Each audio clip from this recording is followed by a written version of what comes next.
ওয়ালাইকুম গাইস, তো সবাই কেমন আছেন? এবারে একটা ভিডিও আপনাদেরকে দেখাবো, আপনারা দেখতে থাকেন আর আমি আপনাদেরকে স্ক্রিনের মাধ্যমে দেখাবো।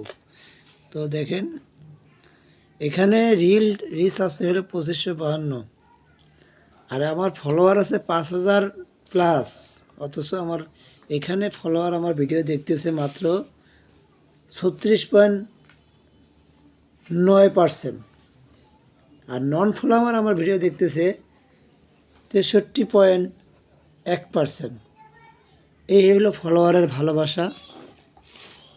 হ্যাঁ, তো আপনারা যারা এই ভিডিওটা দেখতেছেন একটু মনোযোগ সহকারে দেখেন। আমি যে কথাগুলো বললাম, 5000 ফলোয়ার প্লাস থাকার পরেও এখনও আমার মাত্র 36.9 ফলোয়ার আমার এই ভিডিও দেখে, আর নন ফলোয়ার হলো 63.1%। তাহলে 100%-এর মধ্যে 36% আপনার হলো ফলোয়ার,